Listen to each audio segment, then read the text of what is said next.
C'est parti. Alors, bonjour officiellement aux deux personnes qui sont présentes. Il y a probablement d'autres personnes qui vont se joindre à nous là, dans les prochaines minutes, mais on va commencer quand même tout de suite pour pouvoir finir aussi à temps.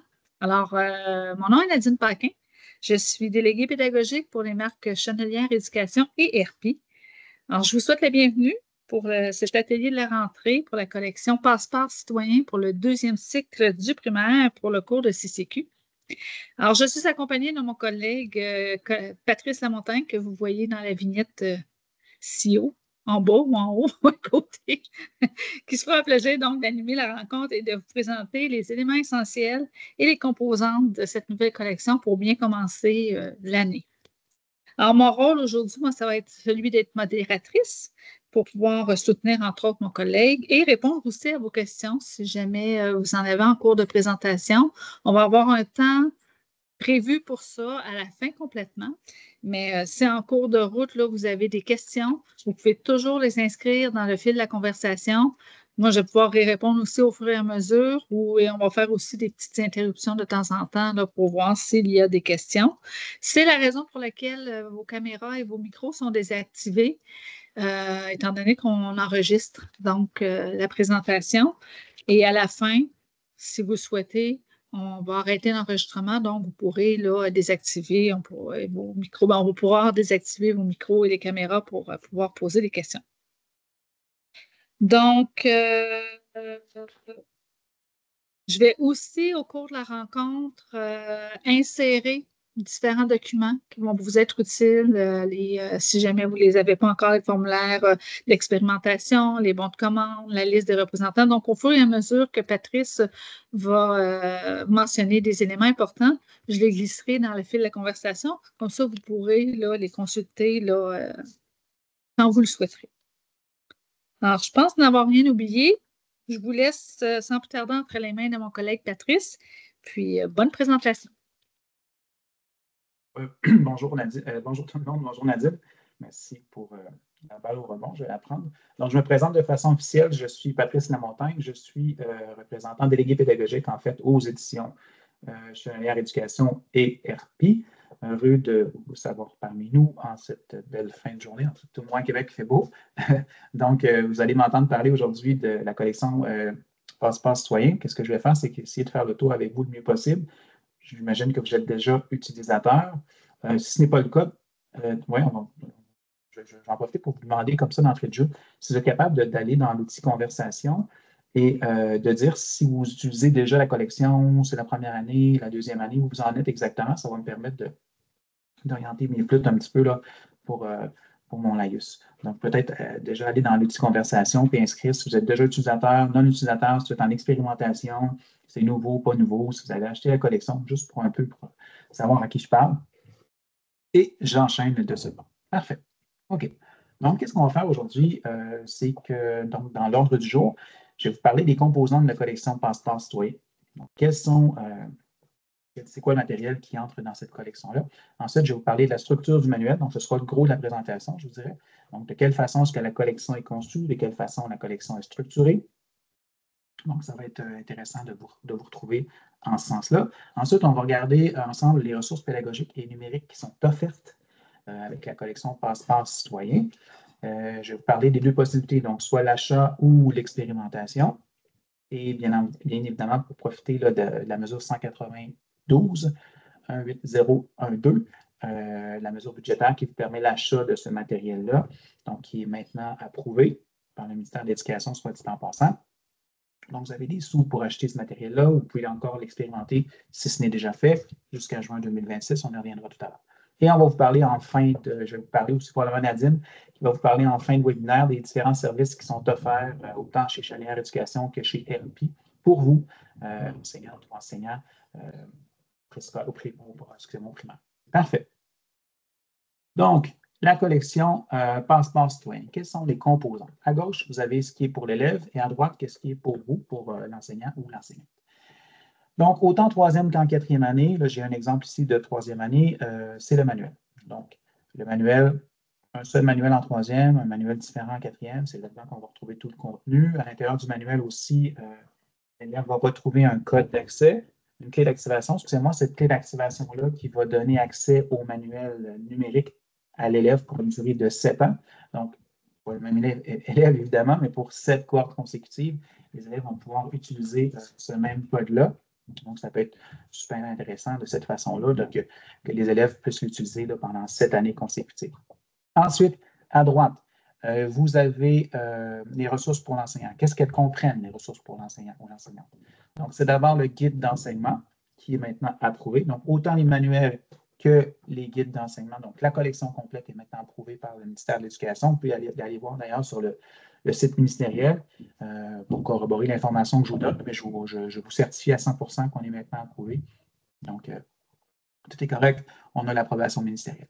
Donc, le guide d'enseignement approuvé en version imprimée et numérique et qui vient aussi avec une version de 7 ans à la version numérique. Donc, ça voudra dire que pour cette année et les 6 prochaines années, dans le fond, vous aurez accès à la version numérique tout à fait gratuitement si vous décidez d'expérimenter la collection, éventuellement de l'acheter.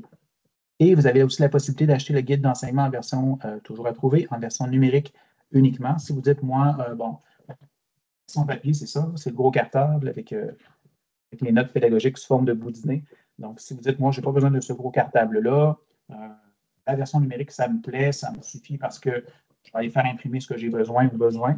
Bon, à ce moment-là, vous pouvez, pour différentes considérations, que ce soit environnementales, vous dites, je ne l'utilise pas d'une façon ou d'une autre, vous pouvez acheter juste le guide d'enseignement en version numérique. Donc, vous avez les deux scénarios qui sont possibles. Donc, c'est ce qu'il y en est pour les composants. Vous allez voir maintenant qui je m'adresse. Les gens qui avaient écrit des choses par rapport à la conversation, c'est nouveau pour moi. OK. Donc, parfait. Donc, on a une nouvelle utilisatrice, etc. Entre autres. OK. Je continue. Maintenant, je vais de ce pas aller dans les ressources de la collection. Parfait. Donc, pour accéder aux ressources numériques de la collection, une seule adresse, iplusinteractif.com. Probablement que vous connaissez déjà cette adresse-là. J'imagine que vous êtes déjà tous et toutes ou toutes utilisatrices ou utilisateurs de l'une ou l'autre de nos collections. C'est la même collection, autant pour le matériel, la même plateforme numérique, autant pour le matériel Chenelière Éducation que RP. Et une seule voie d'accès, si je peux dire, c'est iplusinteractif.com. Une fois que vous y êtes, vous devez entrer votre adresse courriel ainsi que votre mot de passe. Si vous n'avez pas de compte, à ce moment-là, vous devez vous créer un compte. On clique sur « Créer un compte », vous entrez les informations demandées, donc un courriel, vous confirmez votre courriel. Je vous conseille très fortement d'utiliser une adresse courriel reliée à votre école, si vous enseignez au privé ou public aussi, votre adresse CSS. Vous entrez votre prénom, votre nom, vous choisissez un mot de passe avec les modalités qu'on demande. C'est pas mal standard, donc soit 8 caractères avec au moins un caractère spécial, un chiffre, une lettre. Et vous confirmez votre mot de passe et ensuite, vous aurez votre mot de passe et vous pourrez activer votre accès numérique. Normalement, si vous êtes déjà utilisateur de la collection, vous devriez avoir entre les mains un carton avec un code d'activation, clé d'activation qui vous donne accès au matériel pour une durée de 7 ans. Donc, si vous ne l'avez pas activé, si vous n'avez pas créé de compte, c'est de cette façon-là qu'il faut procéder. Parfait. Donc, je reviens et moi, je vais me brancher de ce pas à mon compte que je me suis créé spécifiquement pour le cours de CCQ. Je vais me brancher. Parfait. Une fois que vous êtes dans votre bibliothèque numérique, vous avez accès aux produits que vous avez demandé ou que vous avez activé dans votre compte. Voyez-vous, moi, j'ai une bibliothèque juste pour le matériel de CCQ. Là. Supposons que vous y êtes et vous n'avez pas encore activé votre code que vous avez sur votre carton, dans votre compte. Vous cliquez sur « Ajouter un produit » et vous allez entrer votre code d'activation que vous avez entre les mains. Et ensuite de ça, cliquez sur « Ajouter ». C'est important d'entrer vraiment le code d'activation que vous avez reçu sur un carton, le code d'activation enseignant. Les enseignants, des fois, pas pour mal faire, mais qui vont entrer la clé d'activation d'un manuel de l'élève, c'est pas ça. Ça, c'est vraiment pour l'élève. Vous pouvez le faire pour vous. Donc, vous entrez votre code d'activation, à ce moment-là, ça va prolonger votre accès ou à tout le moins le déposer dans votre compte. Une fois que c'est fait, vous allez cliquer sur le niveau que vous voulez accéder et on y accède rapidement. Si jamais Aussi, votre école n'a pas demandé le code encore, vous n'avez pas encore passeport citoyen dans votre compte, peu importe. Vous pouvez cliquer sur Ajouter un essai gratuit et demander un essai gratuit jusqu'à 90 jours. Et à ce moment-là, vous pourriez avoir accès pour 90 jours et ça permet à l'école de, par exemple, passer la commande, passer une demande d'expérimentation, recevoir le code entre-temps et vous aurez accès dès maintenant à votre accès numérique, à vos ressources reliées à Passeport citoyen. Donc, pour le besoin de la cause, on va aller vers Passeport citoyen 3e année. J'aurais pu aussi choisir 4e année. C'est les mêmes, en fait, ce n'est pas les mêmes ressources, mais on est dans le même environnement. C'est juste pour vous montrer comment ça fonctionne. Donc, Passeport citoyen 3e année. Qu'est-ce qu'on va avoir? Dans le haut ici de l'écran, si je veux accéder à mon manuel numérique, donc je vais cliquer sur Accueil. Si je vais accéder directement au livre, donc sur Livre. Contenu, ce sont tous les contenus du programme. Et groupe aussi, si vous voulez, vous pouvez créer un groupe. Les élèves peuvent rejoindre votre groupe. Et à ce moment-là, ils auront accès au manuel en format numérique à la maison. Il y a cette possibilité-là aussi. Ils n'auront pour la suite un peu comme si vous utilisez déjà nos cahiers, à entrer leur clé d'activation qui se retrouve dans leur manuel. Et ils vont de cette façon-là, par la suite, avoir accès en version numérique à leur manuel à la maison, si vous désirez le faire. Ce ne sera pas le sujet de l'atelier aujourd'hui, mais je vous mentionne que c'est possible. Maintenant, ici, vous avez, si on veut accéder directement au manuel, donc deux façons de le faire en cliquant sur manuel numérique, excusez-moi, sur livre, ou en cliquant sur la page couverture. Ici, on y revient dans quelques secondes. Ensuite, je prends le temps rapidement de vous donner les différentes choses qu'on va retrouver au niveau du contenu, au niveau des ressources. Qu'est-ce qu'on va avoir? On va avoir notamment ici les activités de groupe qui sont proposées. On y revient tout à l'heure. Les déclencheurs et schémas animés, je vais vous montrer qu'est-ce qu'il y en a aussi. Documents reproductifs. Donc, tous les documents reproductifs vont se retrouver à cet endroit-là. Jeu de groupe coopératif, on va en parler tout à l'heure aussi. C'est un jeu pour résumer à la fin de l'année tout le contenu. Les pages guide à remplacer, je peux vous le dire rapidement. En fait, c'est juste que des fois, il part des petites coquilles, des petites erreurs qui se sont glissées dans le guide. Donc, ici, quelques petites pages, si vous désirez vérifier, peut-être les faire imprimer, les remplacer dans votre guide parce qu'on ne vous les enverra pas là, en version papier, encore une fois, dans un deuxième temps, en version papier. Là. Donc, il faut vraiment les faire imprimer si vous voulez les acheter dans le guide. Mais ce sont vraiment des erreurs mineures. Le portail littéraire, on va en parler tout à l'heure. Les SAE, donc on va trouver différentes SAE, je vais vous en parler tout à l'heure. Les sites Internet, donc on référencie différents sites Internet dans notre collection. Je vais vous montrer quels sont-ils. Les vidéos, différentes vidéos qui sont proposées. Excusez-moi. On va vous référencer aussi ces différentes vidéos-là à cet endroit-ci. Donc, le manuel de l'élève maintenant. Donc, je vais cliquer ici sur manuel numérique pour y accéder. Et on va regarder de quelle façon est-ce que le manuel est structuré, de quelle façon la collection, quelle est la suite logique des activités qu'on va retrouver, que vous sachiez déjà, vous soyez déjà capable de vous retrouver. Donc, manuel, je clique dessus pour y accéder. Et on va toujours conserver, on va toujours voir la première page qu'on a consultée dans un premier temps. Excusez-moi, la dernière page qu'on a consultée dans le manuel numérique, c'est toujours celle qui va s'afficher lors de notre tour. Donc, moi, la dernière fois que j'ai ouvert mon manuel numérique, j'étais à la page 3, en chiffres romains. C'est pour cette raison-là que ma page 3 s'affiche. Donc, je tiens à porter votre attention d'abord sur la table des matières. Pourquoi la table des matières? C'est particulièrement intéressant parce que c'est là qu'on va retrouver un peu le squelette, le corpus, la façon de faire du manuel. Donc, dans un premier temps, on va présenter le manuel, ton manuel en un coup d'œil. Ensuite, on va voir la boîte à outils. Donc, qu'est-ce qu'on va retrouver dans cette boîte à outils-là? Donc, les différentes composantes, compétences au programme. En fait, on va voir, c'est ça, la compétence et ses composantes au programme, de quelle façon est-ce qu'on a décortiqué ça. Et ensuite, chacun des thèmes. Chacun des thèmes correspond à chacune des réalités culturelles du programme. Et donc, par exemple, le thème 1, les savoirs dans l'espace numérique, c'est le premier thème. Et les contenus qui sont rattachés à ce thème-là, ben, ils vont être juste en sous-thème, si je peux dire. Donc, la fiabilité de l'information sur les plateformes numériques dans le thème 1.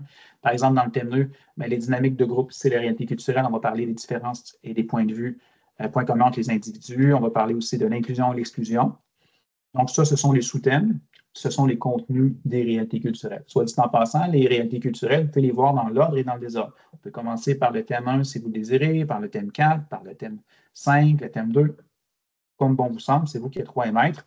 Il n'y a pas d'ordre qui est prescrit en tant que tel. La seule chose, si je me souviens bien, c'est au niveau des recommandations ministérielles, ou souvent ce que les conseillers pédagogiques suggèrent, c'est que les thèmes qui abordent des notions relatives à l'éducation, à la sexualité, qu'on a identifié par un ES, quand on a un petit ES ici, donc par exemple l'atelier 1 sur l'inclusion et l'exclusion, l'atelier 2 sur l'inclusion et l'exclusion toujours, donc bienvenue au club dans ce cas-ci, ou ici sur un stéréotype, c'est quoi, la vie ne fait pas le moine, si j'en veux, j'en veux, j'en veux, ou sinon, c'est non. On comprendra qu'on parle dans ce cas-ci des désirs et des limites personnelles. Donc, les termes qui parlent d'éducation sexuelle, l'éducation à la sexualité, excusez-moi, on suggère de ne pas les voir dans les moments, là, mettons avant Noël, peut-être en début d'année ou des moments charnières ou quelque chose, ou qu'on n'a pas nécessairement capable d'avoir un suivi immédiatement. Vous comprendrez que des fois, ça peut faire éclore des choses auprès de certains élèves qui peuvent malheureusement vivre des réalités. Donc, c'est la seule recommandation, si je peux dire, au niveau du programme, là, mais sinon, on peut voir les thèmes dans l'ordre et dans le désordre. Donc, on a notre thème ici. Donc, chacun des thèmes, comme je disais, excusez-moi, on a la réalité culturelle qui est subdivisée sous forme d'ateliers. Et à la fin de chacun des thèmes, on va avoir une synthèse dans laquelle on va revenir sur l'ensemble des notions qui ont été vues dans le thème. Synthèse qui sera présentée sous la forme d'une bande dessinée, d'une BD. Je vous montre des exemples dans quelques instants. Ensuite, qu'est-ce qu'on va faire ensemble? C'est que je vais me diriger vers la page 7 en chiffres romains. Et là, je trouve ça intéressant de vous montrer ici certaines pages. On n'entrera pas dans le programme proprement dit, sauf juste dans les grandes lignes. Je trouve ça intéressant quand même de vous montrer qu'au début du manuel, on présente certaines notions du programme. Pourquoi? Pour vous, pour les élèves, pour les parents aussi. Des fois, il y a des parents qui se demandent, OK, je ne sais pas trop, qu'est-ce que mon enfant va voir dans ce nouveau cours de CCQ-là. Quoique là, dans le passé, vous l'aviez, mais cette deuxième année, c'est quand même assez jeune dans l'implantation d'un programme. Les parents qui se demandent, OK, qu'est-ce qu'on va voir? Qu'est-ce que mon enfant va voir dans ce cours de CCQ-là? Bien, ça peut être intéressant, par exemple, en début d'année ou peu importe quand, ou visiter ces pages-là pour lui montrer, OK, bien, dans le cours de CCQ, ce qui est important de savoir, c'est qu'il y a une compétence qui est examiner des réalités culturelles, qui est à développer au deuxième cycle. Et rattaché à cette compétence-là, bien, on a des contenus. Donc, les questions existentielles, les savoirs dans l'espace numérique, les dynamiques de groupe, les milieux de vie, la perception de soi. C'est ça qu'on va voir dans le cours de CCQ. Et en lien avec ça, bien, on a des contenus qui sont thématiques. Je vais vous montrer, je vais me placer sur 2 pages, ça va être encore plus représentatif. On a des contenus qui sont thématiques. Donc, savoir dans l'espace numérique, on décortique un peu ce qu'on vient de voir. Et en lien avec ça, bien, on va avoir des éléments de contenu qui sont reliés à l'éducation à la sexualité. On est un petit peu plus dans le détail au niveau du programme et les contenus qui sont liés à l'exercice de la compétence. Bien, il y a des concepts, il y a des formes de dialogue, il y a des conditions favorables à l'interaction, les moyens pour appuyer ses idées, des erreurs de raisonnement. Et quels sont les concepts qui sont rattachés à ça, les formes de dialogue, et ainsi de suite. Donc, c'est vraiment le contenu dans les grandes lignes du programme. Ensuite, qu'est-ce qu'on va voir? C'est la compétence et ses composantes. Donc, on va voir qu'il y a une compétence qui est travaillée et c'est quelles sont les compétences qui sont reliées à cette compétence. Quelles sont les composantes qui sont reliées à cette compétence-là? Excusez-moi, c'est observer des réalités culturelles, c'est considérer des émotions, c'est dialoguer et c'est comparer des points de vue. Et ça me permet de faire le lien immédiatement avec la boîte à outils. On a les 2 pages à l'écran, fait que c'est facile de voir le lien. Vous allez voir que ce qui est développé dans la boîte à outils, eh bien, ce sont les composantes de la compétence. Donc, la boîte à outils, on l'a placée en début d'année pour être peut-être capable de faire avec vos élèves le tour, de regarder avec eux qu'est-ce qu'on va voir pendant l'année, de quelle façon est-ce qu'on va travailler la compétence à travers ces composantes. Et on va décortiquer chacune de ces composantes-là. Donc, par exemple, observer les réalités culturelles en outils. Donc, l'outil numéro 1, c'est quelques éléments de culture. L'outil numéro 2, c'est les 3 types de questions. Ensuite, considérer des émotions, bien, on va avoir l'outil numéro 3, des exemples d'émotions, ainsi de suite, l'outil numéro 4, jusqu'à l'outil numéro 9 ou 10. 9, on va avoir des outils de cette façon-là pour décortiquer cette fameuse compétence-là. Donc, ça, c'est quelque chose qui peut être intéressant de voir en début d'année aussi, la boîte à outils avec vos élèves. Ou sinon, quand on va faire les ateliers, je vais vous montrer, on va suggérer à certains endroits, OK, là, sers-toi de l'outil 1 pour aider ou pour t'aider en tant qu'enseignant ou aider tes élèves dans l'accomplissement de la tâche ou de l'activité qu'il leur est demandé de faire. Concrètement, au niveau de la boîte à outils, je vais rester sur 2 pages parce que je trouve ça particulièrement intéressant. Donc là, je suis dans le manuel. Là, si vous voulez, les élèves peuvent suivre là, avec leur manuel à la page 2 et 3, évidemment. Donc, observer les réalités culturelles. Qu'est-ce qu'on va voir ici? On dit que pour mieux comprendre la culture des personnes qui vivent au Québec, tu peux observer différentes réalités culturelles. Donc, dans l'outil numéro 1, on va voir quelques éléments qui représentent la culture québécoise. Donc, entre autres, les sports, les loisirs, les langues. des règles, des lois, avoir des façons d'exprimer ses émotions aussi, de quelle façon est-ce que les enfants peuvent exprimer leurs émotions, et les valeurs, les traditions, les habitudes alimentaires, donc quelles sont-elles? Donc les valeurs, les traditions, donc l'amitié, le plaisir, l'entraide. Les traditions, donc voyez-vous, là, on est probablement quelque part aussi dans ce temps-ci de l'année. On a une épichette de blé d'Inde, des habitudes alimentaires, là, on a des, je pense que ça a l'air quelque chose comme des hot dogs, je ne sais pas trop, des spectacles et du divertissement, donc des styles vestimentaires un peu, des médias, donc quel genre de médias est-ce qu'on peut avoir, des façons de se comporter, donc évidemment, on a de l'entraide aussi, de l'affection, des symboles, on a le drapeau avec la fleur de lys, des croyances, bien, on a une église avec le clocher de l'église, donc c'est un peu ce qui représente les réalités culturelles ou des éléments de la culture québécoise dans ces grandes lignes, dans leurs grandes lignes, on s'entend. Au besoin aussi, on va y revenir tout à l'heure, mais vous allez avoir des activités qui seront proposées. Donc, pour chacun des outils de la boîte à outils, on va avoir des activités de groupe. Bien, tout à l'heure, que vous pouvez faire avec vos élèves. Moi, je ne vous suggère peut-être pas de les voir en début d'année, parce que c'est peut-être un petit peu complexe. Un peu plus tard, quand vous allez voir on va toucher ces réalités-là, excusez-moi, pas ces réalités-là, mais ces composantes de la compétence-là dans les activités, ça sera peut-être pertinent de les voir à ce moment-là, les activités de groupe. Ensuite, on va voir les trois types de questions. Quelles sont-elles? La question de compréhension, la question éthique, la question philosophique. Comment est-ce qu'on peut considérer ces émotions, donc la joie, la peur, le dégoût, la tristesse, la colère? Au besoin, les notions qui sont un peu plus complexes, on va les définir en bas de page. Donc, qu'est-ce que c'est qu'une question de compréhension? Qu'est-ce que c'est qu'une question éthique? Qu'est-ce que c'est qu'une question philosophique? Considérer des émotions, qu'est-ce que c'est qu'une émotion? Je la trouve particulièrement le fun ici, cette roue des émotions-là. Donc, ça peut être, pour les élèves, ça peut être facile de se retrouver à l'intérieur de cet élément-là. Ensuite, qu'est-ce qu'on va avoir? Excusez, j'ai passé une page. Petit numéro 4, les déclencheurs et les réactions. Dans la mesure du possible, quand on a été capable, en fait, on les a représentés par des BD. On a fait appel à un BDiste qui nous a représenté les émotions, dans ce cas-ci, par une image. Comparaison de points de vue, de quelle façon est-ce qu'on peut comparer les points de vue, le dialogue. Donc, quelles sont les formes de dialogue et quelles sont les conditions favorables à l'interaction. Et finalement, les moyens pour appuyer ces idées, quels sont-ils? Donc, ce sont là les outils. Donc, je le répète, ce sont les qui correspondent aux composantes de la compétence qui est travaillée pour le cours de CCQ au deuxième cycle du primaire. Ensuite, on entre dans le thème en tant que tel, donc les savoirs dans l'espace numérique. Je vais me replacer sur une page pour le besoin. Non, tiens, on va même se placer comme ça, de cette façon-ci, les savoirs dans l'espace numérique. On a mon premier thème. Tous les thèmes sont structurés de la même façon. On va toujours avoir des ateliers à l'intérieur de chacun des thèmes. L'atelier numéro 1, généralement, est plus court et l'atelier numéro 2 est plus long. Quand je parle de plus court, plus long, plus court, on parle généralement 45 minutes, donc grosso modo une période, alors que l'atelier numéro 2 est de généralement 2 périodes, donc 90 minutes. Et je vais vous montrer de quelle façon est-ce que vous pouvez savoir rapidement s'il est plus court ou plus long dans les notes pédagogiques, puis un autre endroit où c'est encore plus simple. Et à la fin, vous allez avoir une synthèse dans laquelle on va revenir sur l'ensemble des notions qui ont été vues dans le thème en tant que tel. Les thèmes commencent toujours par une question. Donc, ça peut être une question avec laquelle qui devient un peu la question qui va sous-tendre tout le long du thème, que vous pouvez poser à vos élèves à voix haute pour les faire réfléchir. Donc, dans ce cas-ci, est-ce que tout ce qu'on trouve sur Internet est toujours vrai? Sûr. Dans ce thème, ça prendra quelques trucs qui t'aideront à vérifier si une information en ligne est fiable ou non. Donc, c'est ce qu'on va voir dans ce thème-là avec les élèves. Pour vous aider, pour vous outiller à voir ce thème-là avec vos élèves, les différentes activités, dans la boîte à outils, pas dans la boîte à outils, mais dans la petite fiche ici verte, là, les outils I+, qu'on va retrouver. Donc, on va toujours retrouver les outils qui sont relatifs à une page en particulier en bas à droite. Donc, dans ce cas-ci, j'ai un petit 3, ça veut dire qu'il y a 3 ressources qui sont associées à cette page-là. On va aller voir qu'est-ce qu'on trouve.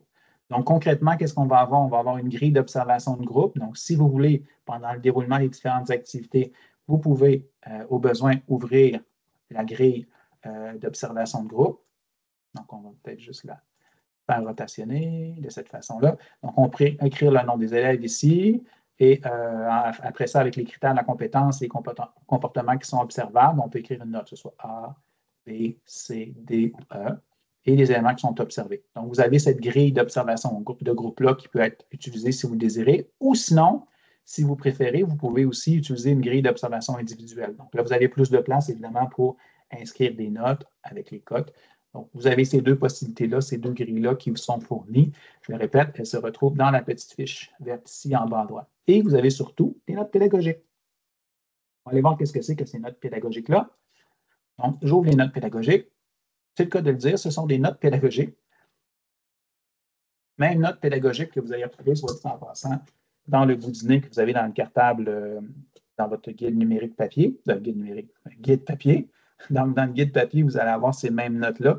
Si vous avez à la maison et vous avez oublié votre guide, bien, vous pouvez y avoir accès à l'écran. Ou sinon, mais si vous préférez travailler directement à l'écran, vous y avez accès de cette façon-là aussi. Donc, qu'est-ce qu'on va retrouver dans ce guide, dans ces notes numériques-là? D'abord, la fiabilité de l'information sur les plateformes numériques. Donc, c'est ce qu'on va voir comme contenu. Mes deux ateliers, on va dire qu'ici, le détective de l'information, voyez-vous, au début, on a une petite flèche ici qui va jusqu'au milieu. Ça veut dire que c'est un atelier qui est court. Tantôt, quand je vous ai dit qu'on a une façon de savoir rapidement si c'est court ou long, mais on regarde si la flèche est courte ou si, comparativement à l'atelier numéro 2, elle est beaucoup plus longue, continue, donc qui, lui, dure 90 minutes. Donc, le premier, 45 minutes, flèche courte. Deuxième, 90 minutes, flèche un peu plus longue. Donc, on vous donne l'information sur, très rapido, sur les deux ateliers. Ensuite, la synthèse, qu'est-ce qu'il y en est. Ensuite, on va décortiquer un peu plus au niveau des contenus qui vont être vus, le thème général, système, ainsi de suite, domaine général de formation, chacun des ateliers, donc quelles compétences sont travaillées, quelles composantes de compétences sont travaillées pour l'atelier 1 et l'atelier 2. Et ce qui nous intéresse particulièrement, c'est ça ici, les détectives de l'information, l'intention pédagogique, quelle est-elle? Introduction. Et après ça, vous aurez des suggestions, des pistes de réponse aux questions qui sont posées. Donc, dans l'atelier 1, par exemple, question 1, on dit lire les deux nouvelles avec les élèves, les inviter à observer les photos et repérer ce qu'ils voient d'inhabituel. On va voir tout à l'heure la grosseur du castor et la proximité du garçon, la photo du castor n'a pas de source, la grosseur de la citrouille. Demander aux élèves d'identifier le type de média qui diffuse la publication. Instant est un média social, tandis que le site de Radio-Canada audio est un média d'information. Je vais vous montrer tout à l'heure, pour vous, ce n'est peut-être pas concret, mais vous allez voir dans quelques instants où on en va avec ça. Demandez aux élèves si la photo du castor est publiée par Instant ou si elle provient d'une autre source. Et on va voir ensuite les questions A, B, C. On va suggérer des façons de faire, des réponses possibles. Et quand on parle ici, par exemple, au besoin d'inviter les élèves à s'inspirer des exemples d'émotions de l'outil 2, de l'outil 3, bien, c'est l'outil que je vous ai montré tout à l'heure au début dans la boîte à outils. Donc, l'outil numéro 3. Donc, on peut se servir de cet outil-là au besoin ou de l'outil 4 pour répondre à la question. C'est là qu'on peut faire des va-et-vient de cette façon-là avec les outils qui sont placés au début du manuel. Donc, on a des suggestions, des pistes de réponse aux questions A, B, C, D. On suggère aussi même une rubrique qui s'appelle flexibilité pédagogique. Donc, c'est un devoir, demander aux élèves de trouver avec leurs parents une nouvelle qu'ils devront présenter brièvement à la classe. Donc, ça peut être une idée d'une suggestion d'activité supplémentaire au besoin, si vous le désirez. Donc, je le répète, les notes pédagogiques, vous allez les retrouver pour le thème au complet en bas à droite, dans la petite fiche verte, dans le petit dossier vert. Donc, on commence en tant que tel l'activité. Donc, on aura mon premier atelier qui s'appelle « Les détectives de l'information ». Je vais juste me placer de cette façon-là pour que ce soit encore plus clair. Donc, un atelier qui est court, 45 minutes. La flèche n'est pas continue. Et les ateliers vont toujours commencer par une présentation, mise en situation de ce qu'il y en est exactement. Donc, sur Internet, il y a plein d'informations. Savais-tu que certaines sont fausses? Parfois, des images et des vidéos truquées sont mises en ligne. Dans cet atelier, tu apprendras à détecter une information trompeuse sur Internet. Donc, c'est ce qu'on veut faire dans cet atelier-là. Il y a toujours un déclencheur. Les déclencheurs, généralement, souvent, ça va être des images, des dialogues, une BD, extrait, peu importe, d'un texte ou de différentes possibilités, toujours un déclencheur. Donc, qu'est-ce qu'on a ici? C'est qu'on a deux nouvelles. On a un petit garçon à gauche, Québec, qui vient de le site Québec Incroyable. C'est incroyable, mais vrai, le castor géant qu'on croyait disparu depuis 10 000 ans, existe toujours. Cet énorme rongeur de plus de 2 mètres de long a été aperçu sur une plage des Escoumins. Hashtag Québec Incroyable, hashtag castor géant, hashtag animal préhistorique. Est-ce que ça fait du sens? À vous d'en juger. Et à droite, bien, on a ici Rimouskois veut remporter le concours de la plus grosse citrouille du Canada. On a le détail. On dit, oh, ça vient de Radio-Canada, publié le 20 septembre 2022. On dit, cette nouvelle a été diffusée à l'émission de Radio Info Réveil Radio-Canada. Vous pouvez la retrouver sur le site Radio-Canada Audio. OK, donc ça, c'est ma mise en situation. Et ensuite, on aura des questions. OK, quelle a été ta réaction en lisant ces nouvelles? Crois-tu que ces nouvelles sont vraies? Pourquoi? Penses-tu que toutes les sources d'informations sur Internet sont fiables? Pourquoi? Vous aurez compris, donc, on pose des questions par rapport à ça. Et au besoin, on peut se référer aux notes pédagogiques qu'on avait vues tout à l'heure. Les notes pédagogiques qu'on va retrouver ici aussi plus spécifiquement pour le thème 1. Donc, on va aller voir ici, donc, ce que je vous montrais tout à l'heure. Donc, question A, demander aux élèves de nommer quelques exemples de réactions ou d'émotions qui peuvent être ressenties avec ces nouvelles. Donc, c'est des pistes de réponses ou des réponses qui sont amenées aux questions qui vous sont proposées, qui sont posées dans le manuel. Donc, ça vous aide, ça vous outille à outiller ou à aider les élèves à trouver des réponses qui peuvent être proposées, qui peuvent être données à ces questions-là. Donc, on va avoir des questions aussi qui sont posées, excusez-moi. Et j'oubliais aussi de vous dire, quand on a les déclencheurs de cette façon-là, on va toujours avoir ce qu'on appelle, si je clique sur le petit fichier vert, on va toujours avoir des déclencheurs interactifs. Donc, ce sont mes deux mêmes images, mais que je peux présenter de cette façon-là à l'écran. Donc, l'idée, c'est qu'on a vraiment la première représentation avec le petit bonhomme avec le gros castor, le castor géant, et la deuxième avec la citrouille. Donc, on met vraiment l'accent sur les deux choses qui sont importantes. Comparativement à quand je suis de cette façon-là, j'ai les deux nouvelles une à côté de l'autre, elles ne sont pas centrées. Donc, des fois, ça peut être plus facile pour les élèves de les avoir de cette façon-là en cliquant sur le déclencheur interactif. Donc, deux façons d'utiliser ces mêmes ressources-là. Vous aurez toujours les déclencheurs qu'on appelle qui seront présentés sous forme interactive en cliquant sur le fichier vert et en sélectionnant le déclencheur par la suite. Donc, je poursuis, j'ai mes questions. On va avoir à l'occasion des petites rubriques pensée critique pour aider l'élève à développer sa pensée critique. Et à la fin d'un thème, on va avoir un savais-tu que. Savais-tu que, c'est qu'on revient sur ce qui a été vu comme notion dans le thème en tant que tel. On va dire, on savait-tu que sur Internet, la fiabilité de l'information dépend de la fiabilité de la source. Donc, on met ça d'informations comme la presse, Radio-Canada, Télé-Québec, un site gouvernemental, une encyclopédie ou un dictionnaire en ligne. C'est une information qui est fiable, tu peux t'y fier. Alors qu'un réseau social, Instagram, Facebook, Snapchat, TikTok, YouTube, pas toujours. L'intelligence artificielle, c'est une information c'est peut-être une information trompeuse. Vérifie son information sur un site fiable. Donc, on va revenir sur ce qui a été vu dans l'atelier en tant que tel. Et au besoin, vous allez avoir aussi différentes ressources. Donc, qu'est-ce qu'on va avoir ici, entre autres?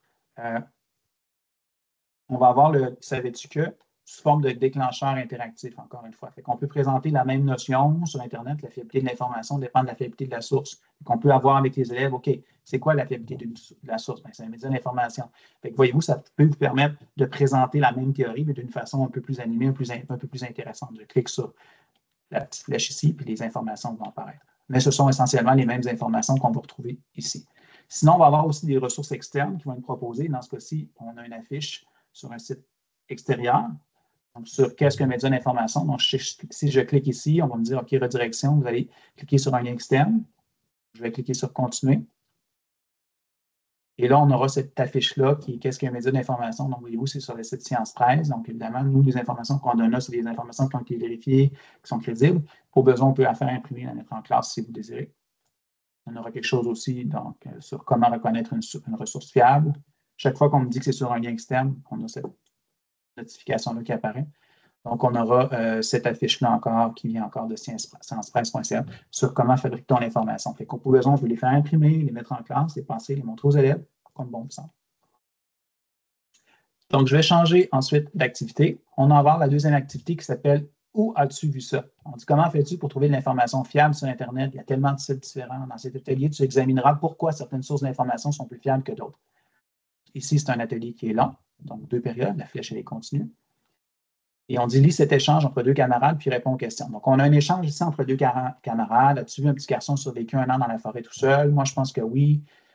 Moi, je pense que c'est faux. As-tu vu ça dans une vidéo YouTube sur un influenceur? Pourquoi tu ne crois pas? Donc, on a un échange. Et si on veut, ici, dans le déclencheur interactif, qu'est-ce qu'on va avoir? C'est qu'on va avoir ce même échange-là, mais vraiment là, qu'on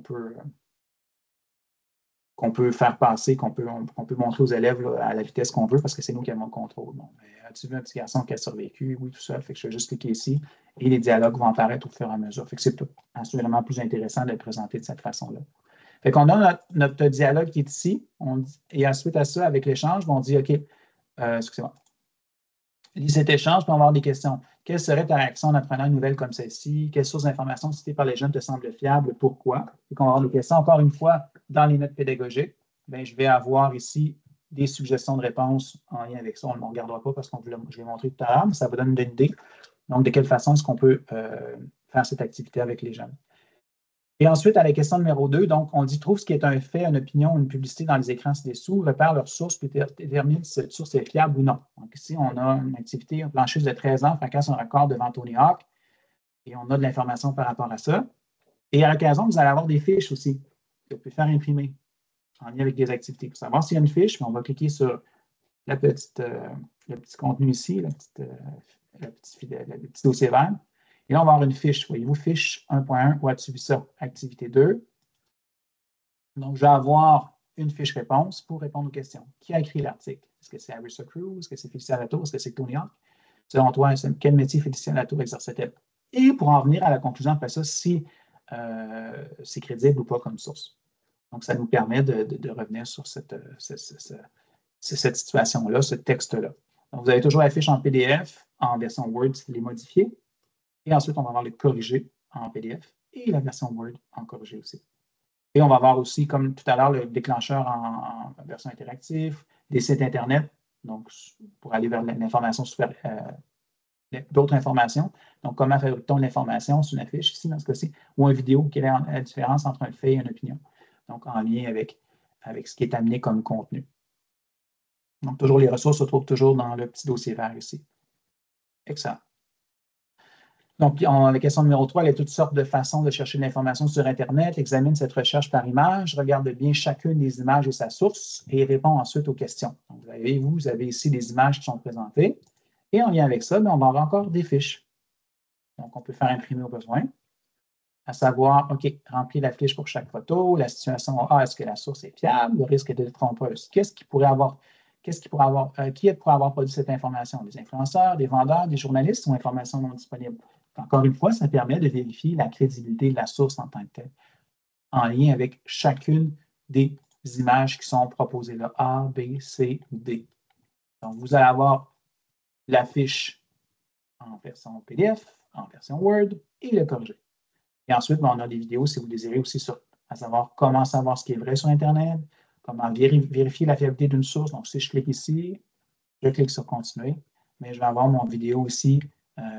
On ne regardera pas, là, mais pour le besoin de la cause, vous aurez compris.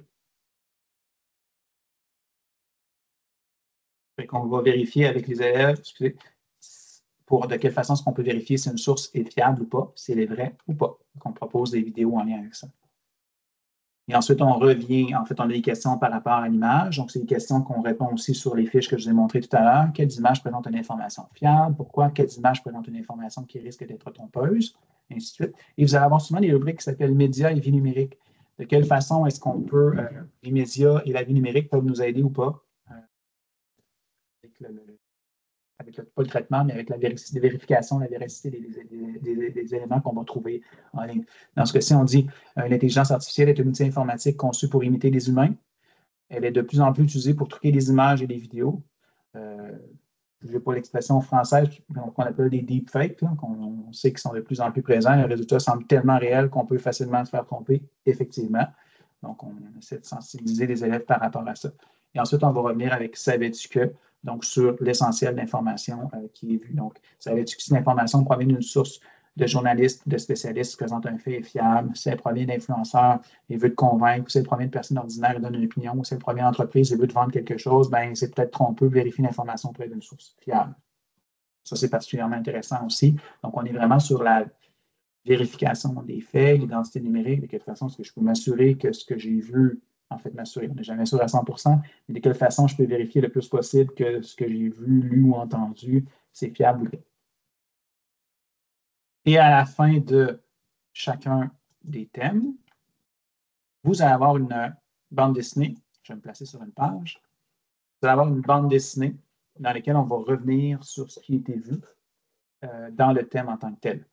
Donc voyez-vous, c'est le sujet, en fait, c'est une façon de conclure de façon un peu humoristique ou sur l'essentiel des points qui ont été vus là, dans le thème. Donc, revenir d'une façon autre, peut-être ouvrir sur autre chose.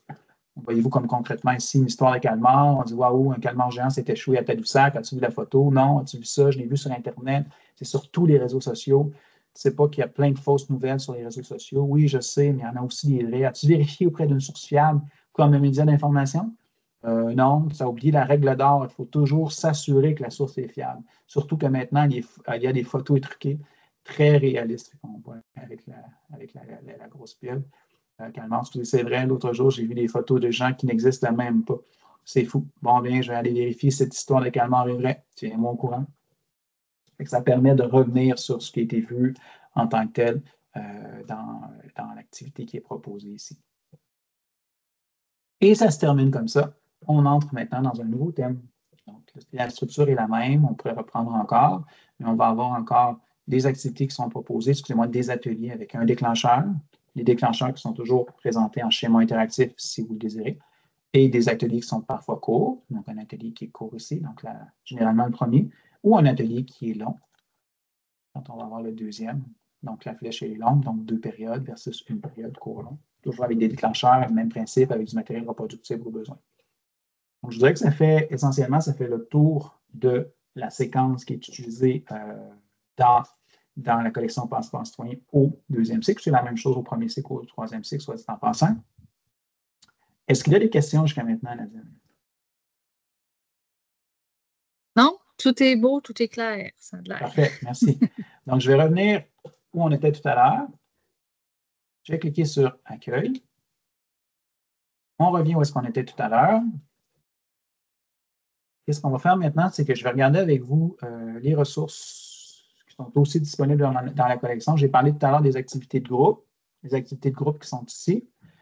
Donc, ce sont des activités qui correspondent à chacune des composantes de la compétence, qui correspondent à des outils qui sont vus. Donc, les outils, c'est des composantes de la compétence dans la boîte à outils. Donc, vous aurez des activités qui vous seront proposées. Vous pouvez les faire quand on vous suggère d'utiliser des outils. Comme tout à l'heure, je vous ai montré l'outil 3 et 4, je pense qu'on suggérait d'utiliser dans l'atelier 1. On pourrait les faire à ce moment-là ou les faire en début d'année, comme bon vous semble. En début d'année, c'est peut-être un petit peu difficile parce que des fois, ont besoin d'un certain encadrement. Les élèves sont probablement meilleurs plus on va avancer dans l'année, mais vous pouvez le faire quand vous voulez. Donc, activité de groupe 1, par exemple, je vous montre ce qu'il y en est. Donc, on va toujours avoir la question qui va se poser ici en haut. Donc, commencer l'activité en revoyant les contenus en lien avec l'observation des réalités culturelles à l'aide des outils 1 et 2. Cliquez sur la boîte à outils pour faire apparaître les outils. Elle est ici, la boîte à outils. Cliquez ensuite sur les pastilles 2 et 3, en haut à gauche, pour accéder au jeu, et sur les pastilles 4 et 5, pour voir les réponses possibles. Si je clique ici, ma question va disparaître. Au besoin, je peux la faire réapparaître en recliquant. Donc, ce que je dois faire, c'est cliquer sur la boîte à outils, garder mes outils qui sont proposés d'être utilisés, donc qui correspondent à ce qu'on a dans ma boîte à outils. Je regarde, on a vu tout à l'heure cette image-là, donc montrer le lien. Vraiment la même image qu'on a dans ma boîte à outils, dans le cahier papier ou numérique. Je vais la présenter de cette façon-là. Et on a le verset aussi, si on va demander à l'élève de bâtir des questions avec vous. Donc, on va présenter les 3 types de questions, questions de compréhension, questions éthiques. Dans ce cas-ci, c'est une question éthique et une question philosophique. Donc, si je reclique ici, je fais apparaître la première illustration, excusez-moi, la première outil. Et là, en cliquant sur le 2, en cliquant sur, je clique sur l'appareil photo pour découvrir 2 images et leur description. On clique sur le coffre pour découvrir un constat. Si je clique sur l'appareil photo, on va voir les 2 images en description. Et je clique sur le coffre, on va voir un constat. À partir de ces informations-là, ce qu'on suggère, c'est de faire une question éthique. Bâtir une question éthique avec les élèves. Ça demande un accompagnement, je vous le concède.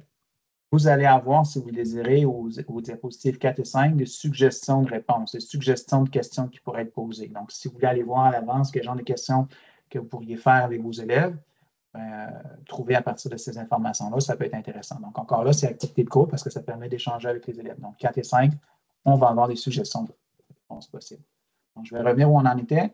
Vous avez 4 activités de groupe qui correspondent à chacun à une composante de la compétence. On peut le faire comme on nous semble, mais moi, je vous suggère peut-être de les faire un peu plus loin.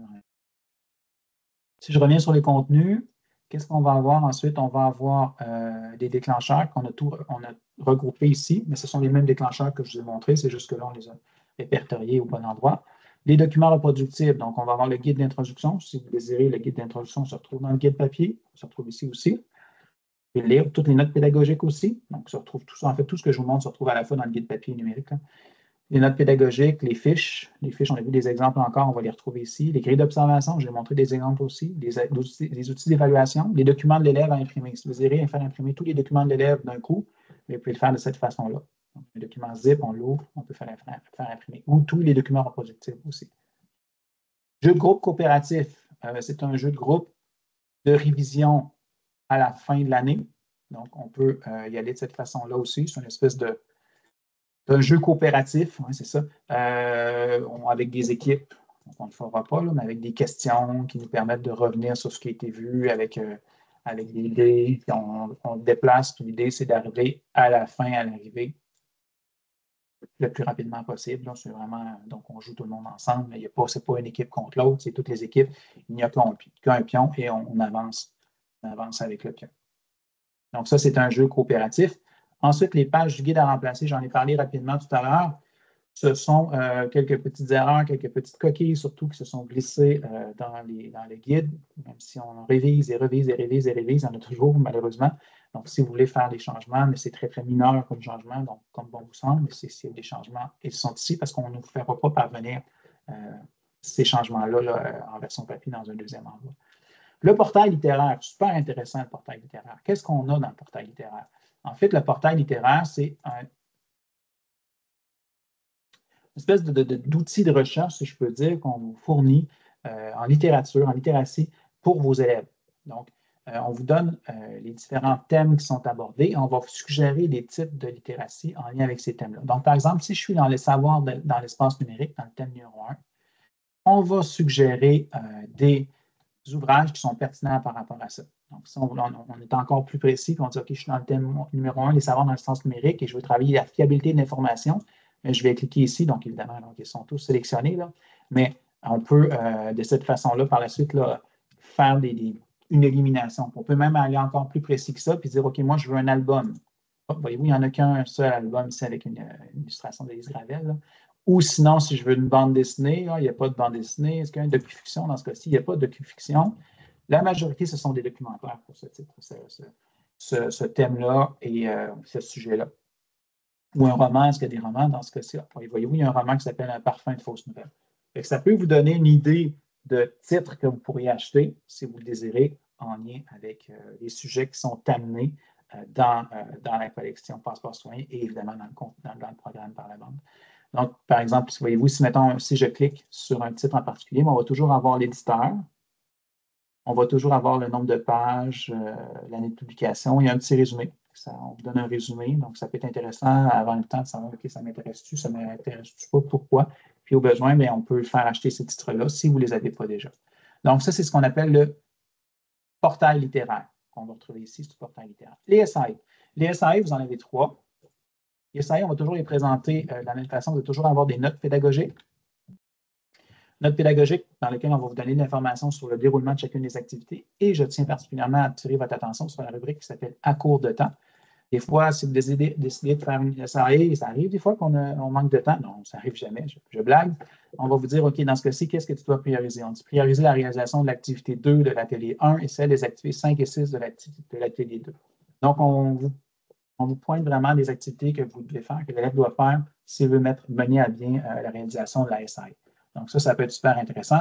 Et ensuite, vous allez avoir le texte de la mise en situation, qu'est-ce qu'il y en est, la mise en situation de la SAE, si on a besoin la mise en situation en tant que telle, donc question de compréhension, question d'éthique. Donc, ça peut être quelque chose que vous pouvez vous servir pour évaluer si vous désirez vos élèves. Donc, vous avez la tâche intégratrice, rétroaction, les grilles d'évaluation. Donc, tout ce que vous avez besoin pour la SAE se retrouve ici. Si vous désirez aussi, c'est vrai, dans outils d'évaluation, documents reproductibles, j'ai oublié de vous montrer. Si vous le désirez, vous avez aussi des activités synthèse pour évaluer, mais de façon un peu plus conventionnelle, si je peux dire, là, un peu plus théorique, là, que comment est-ce le jeu Dinosaurus créé par la compagnie Québec Mésoïque sera disponible bientôt. Est-ce que c'est un fait, une opinion, une publicité? Donc, ça vous permet de revenir de façon plus tangible sur les concepts qui ont été vus dans le programme en tant que tel. On n'est pas dans une SAE, on est plus dans une évaluation de contenu. Si vous désirez, vous pourrez les avoir aussi on est sous document reproductible et ensuite activité synthèse. Excusez-moi, je fais un bond dans le temps. Madame Marie, je vais revenir tout à l'heure à sa question. Grille d'observation, outils d'évaluation. Oui, c'est ça. Donc, on était dans SAE, on l'a vu ensemble. Sur une vidéo des sites Internet avec les SAE, tout est répertorié ici. Les sites Internet aussi, ce sont tous les sites Internet qu'on va suggérer au bon endroit dans le manuel numérique, qu'on va répertorier ici au complet. Même chose pour mes vidéos. Ce sont tous les vidéos qu'on suggère dans la collection qu'on va répertorier ici aussi au complet. Donc, thème 1, tous les vidéos qui sont suggérées, ainsi de suite. Et mes ajouts, si vous désirez ajouter des choses, ajouter des ressources, vous pouvez le faire. On clique sur mes ajouts, vous pouvez ajouter des fichiers, vous pouvez ajouter des liens et des notes audio aussi, comme bon vous semble. Donc, c'est votre manuel numérique et le personnaliser comme bon vous semble. Donc, ce sont là les principales ressources. Et j'avais une question, je pense, au niveau des titres du portail littéraire. C'est ça, ça peut être les mêmes d'une année à l'autre?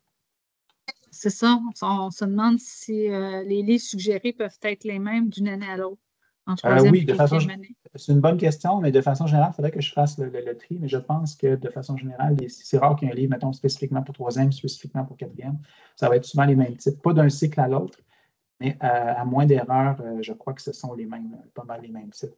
Vous allez avoir d'ailleurs, si je suis dans le portail littéraire, des titres. Donc, vous pouvez avoir, si vous voulez, le listing de tous les titres. Là.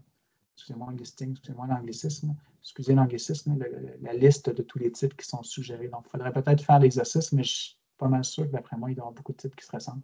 Et vous avez tous les titres. S'il y a des titres qui sont reliés à l'éducation et à la sexualité, identifiés par ES encore, c'est l'appellation du programme aussi. Non? ES, c'est mon corps, ainsi de suite. Donc, on a tous les titres qui sont ici. Fait que peut-être ce serait intéressant de faire le comparatif. Et ça, et mes ajouts, ainsi de suite. Donc, ça fait le tour, je vous dirais, de la collection proprement dit. Et je vais de ce pas retourner au PowerPoint. Je vois le temps qui file, les 52. Donc, au niveau du guide d'enseignement, qu'est-ce qu'on va retrouver le guide d'enseignement? Donc, on l'a vu ensemble. On va avoir d'abord le guide d'introduction, le manuel d'élève avec les notes pédagogiques, les documents reproductibles. Donc, on va retrouver les fiches, les grilles d'observation, les outils d'évaluation. Ensuite, les situations d'apprentissage et d'évaluation. On en a vu rapidement un exemple. Et à droite, au niveau de l'ensemble numérique enseignant, mais évidemment, c'est le manuel numérique en soi. C'est les activités de groupe qui vont être proposées, c'est les déclencheurs interactifs, c'est les documents reproductibles, donc avec les notes pédagogiques, c'est les jeux de groupe coopératifs. On a vu un exemple, je vais vous montrer le jeu de groupe de révision, c'est ça. Portail littéraire, on l'a vu ensemble, les SAE, les sites Internet et les vidéos, donc c'est ce qu'on va retrouver essentiellement dans l'espace numérique, ensemble numérique enseignant. Maintenant, au niveau de la collection en tant que telle, il y a deux options qui s'offrent à vous. La première, c'est Nadine, j'imagine qu'elle va déposer incessamment la possibilité le lien vers le contrat d'achat ou le lien vers le contrat pour acheter la collection, le bon de commande ou le contrat d'expérimentation. Donc, l'option numéro 1, c'est d'acheter les manuels qui sont approuvés. Donc, il n'y a pas de problème, vous pouvez les acheter. Ça va passer à 100% dans la mesure budgétaire. Et cette mesure-là, en passant, normalement, ce qu'on a eu comme information, c'est qu'elle ne peut servir qu'à l'achat des manuels et non pas à la littératie, des livrets de lecture comme ça. Normalement, c'est ce qu'on nous a dit au niveau ministériel. Et il n'y a pas de problème parce que c'est approuvé, tout est correct et l'argent est là pour ça. Et l'option numéro 2, si vous le désirez, vous pouvez expérimenter la collection. Vous avez jusqu'à juin 2026, donc juin jusqu'à la fin de la présente année scolaire, pour expérimenter la collection. Si vous aimez, vous achèterez à ce moment-là, votre école pourra acheter à la fin de juin 2026 la collection. Et si vous n'aimez pas, bien, vous pourrez retourner la collection gratuitement. La seule chose, en toute transparence, qui s'applique si jamais il y a un retour de la collection, bien, c'est les frais de transport qui sont à la charge de l'école. C'est indiqué sur le formulaire d'expérimentation, mais sinon, il n'y a pas de frais qui sont chargés pour l'utilisation, peu importe, en même temps que vous retourniez le même nombre de livres que vous avez expérimenté, le même nombre de guides. Il n'y a pas de problème. Vous ne serez pas facturé. Je vous dirais que ça fait pas mal le tour. Maintenant, oui, il manquait une diapositive. J'avais comment ça que je n'ai pas? OK. Vas-y, Nadine, c'est après, il manque une diapositive, c'est sur le non, était là. Ah, je l'ai passé? Ouais. Non, c'est la diapositive sur les ouvrages en didactique. Ah, ben oui. OK. Bon. Vas-y, je vais te laisser aller, puis je vais y revenir. Il n'y avait pas la diapositive sur les services offerts? OK, oui, parfait. Oui, vas-y, je te C'est à toi, Nadine. Merci, Patrice, pour la belle présentation.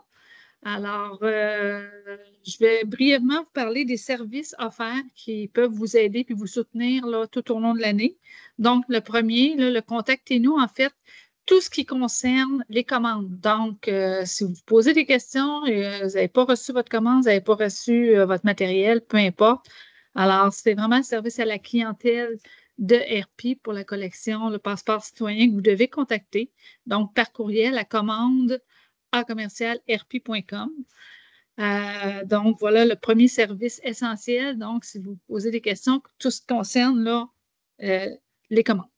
Ensuite, au centre soutien technique. Donc, tout au long de l'année, mais surtout en début d'année, il se peut là, que vous éprouviez des difficultés de connexion ou peu importe. Notre soutien technique est disponible pour vous aider en tout ce qui touche là, la plateforme numérique, donc tout ce qui est numérique, en fait, au niveau technique. Alors, soutien i+@tc.tc. On a aussi, je vais juste vous le montrer, est-ce que je peux partager, dans le fond, après Vas-y, ça, Nadine, partage ton écran, oui, il n'y a pas de problème. OK, parfait. Donc, je vais partager mon écran. Juste à côté, vous avez identifié votre délégué pédagogique. Je vais aller vous montrer comment le trouver sur le site. Vous avez aussi le lien que j'ai mis dans le clavardage, donc dans la conversation.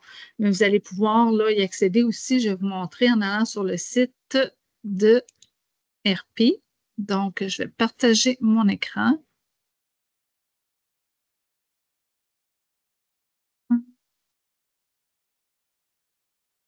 Affaire.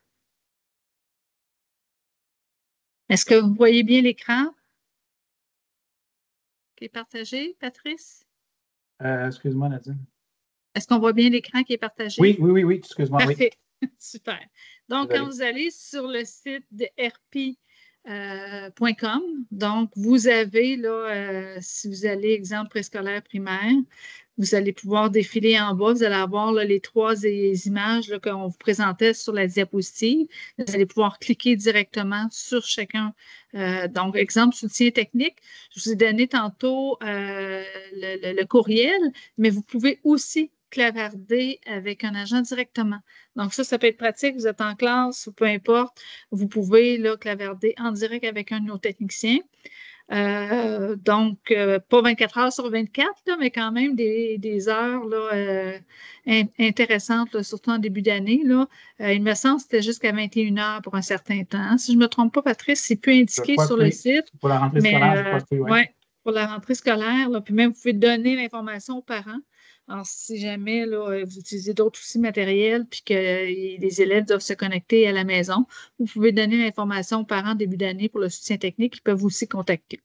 Donc, clavarder, leur téléphoner ou leur envoyer un courriel.